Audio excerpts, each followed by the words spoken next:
organization. Have you met with them? Yeah, so I've met with them.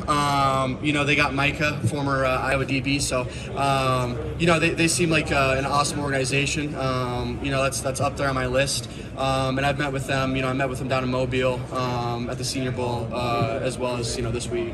Is it formal or informal? Informal this past week. So.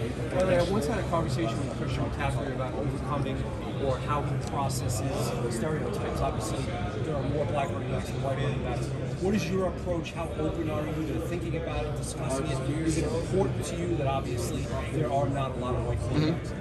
I'm just going out there and I'm playing football. Obviously, I look different. I don't play different. You know what I mean? I'm obviously one of one, but at the same time, it doesn't really affect me. And sometimes like that earlier question, teams will see me out there and they'll throw the ball towards my way.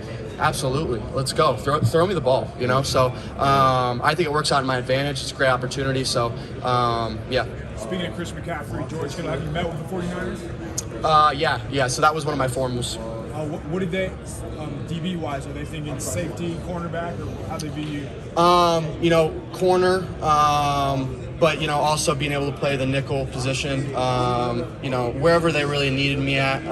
But, yeah, so like I said, most teams have been saying corner. So when you watch the 49ers defense, what are your takeaways? I think they're very fundamentally sound defense, and especially coming from Iowa, that's how we made our money is playing smart and physical, defense, and I think, the 49ers are that. I know you've tested extremely well in numerous athletic testing categories. What is your goal for the 40? What's your goal? 4.38. Hopefully I can get faster than that, but, that's if I run 4.38, I'll come away happy.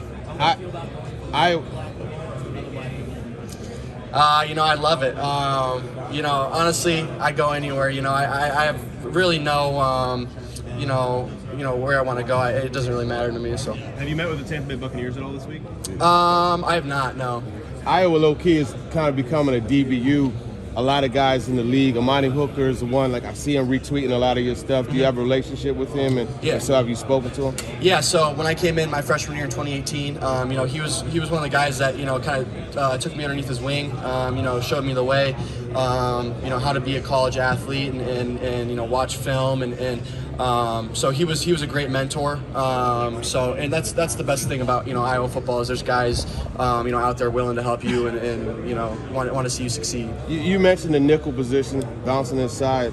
How are you as far as understanding your in space, where your help is, and those type of things? Yeah, I got my first exposure was in 2019 at Iowa, on third downs, dime and nickel package. But it grew to 2020, a little bit of 2021, but it just takes reps. I think that's probably the hardest position in the NFL is playing in the nickel, going against Tyreek Hill and some dudes. So you got to be ready to roll, and you got to have some speed, and I think I have that. So you mentioned the stereotypes, white DB. Does that you play with? Does it give you a chip? Yeah, it's I was a 2-star recruit coming out of high school. I was originally committed to North Dakota State. I had no Power 5 offers. It's always been me against the world. You know what I mean? And that's I wake up every morning and I remind myself, people don't want you here, and I'm going to go out and prove them. So. Who are some corners that you have heard that you think are pretty good comps and/or corners that you've studied because you think you can borrow some of their attributes? Yeah, I'm a Jets fan. I'm from Iowa, weird, but I enjoyed watching Darrelle Revis. I think I'd watch some film on him, some one-on-ones and stuff, and I think he was a great corner, and I'd like to become that someday, and I like to try and style my game after him a little bit. Yeah. Have they ever said that at Iowa? I like it. Yeah, no, they haven't, but yeah. You had to go with, you had a lot of adversity early in your career, especially. Mm-hmm. How did you overcome that, and how did that make you mentally tougher? Yeah, went through my freshman year, started 5 games, and that 5th game, I was still young, and I struggled and ended up getting pulled. And my dad sat me down after the Purdue game 2018. I'd given up, a couple touchdowns, and he said, you can make this, why you became a great DB at Iowa, or on the flip side, this is why you didn't pan out at Iowa, and that was extra fuel for the fire. I woke up every day, not wanting that to happen ever again, and obviously I didn't want that to happen, but I'm grateful that it happened because it kind of made me grow up fast and really buy into get 1% better each and every day, find something you can work on, so you're not getting complacent, and you're always improving. Riley, you mentioned earlier about how scouts and colleges look favorably upon you because of track background, right? And you were a state champion in hurdles. How does that translate to how you play defensively? Yeah, I think as a hurdler, you have to be explosive and you have to have great hips. Same thing with DB. So that really helped me, especially going to Iowa. Just already having that flexibility, hip movement, and explosive qualities. Thank you. Going back to another former teammate of yours, can you just talk about what you learned playing alongside Dane Belton? Yeah, Dane's a great dude. 20 years down the line, if I ever needed something, he would be right there. One of those guys, and he played majority in the slot, and just one of those guys that you can count on. Rarely ever made mistakes, and did his job. Great teammate, like I said, and one of the things that I think he helped me on. He's a year younger than me, but different perspective on the inside playing the nickel. When I get in there and stuff. So you played him at all during this pre-draft process? Yeah, I asked him, how his combine was last year, what to expect, those type of questions. You played against a lot of guys in the Big Ten. Who on offense would you be a fan of watching playing? I mean, just for their toughness and what you win against. Most impressive player, I'd say. Yeah.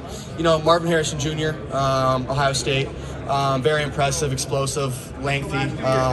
So yeah, I'd probably say him. Hey Riley, so Will Levis made some headlines during the season. He likes to put mayonnaise in his coffee. Do you have any interesting I saw that. So I've talked to Will a couple times, but yeah, that's the first time I've ever heard of that, mayonnaise in coffee. I got no weird quirks like that. I'm pretty normal for the most part.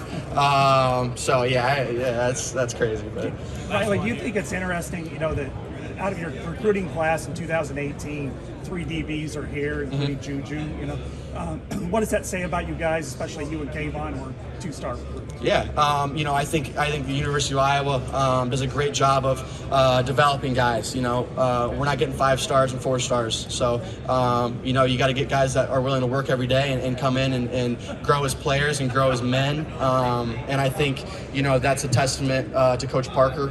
And that defensive staff. So, what were your battles like with Charlie Jones in practice? They were chippy. I'd poke the bear, and he gets irritated easily, so he was fun to kind of mess around with. But I got to talk to him yesterday for the first time in a while, so it was good seeing him. Riley.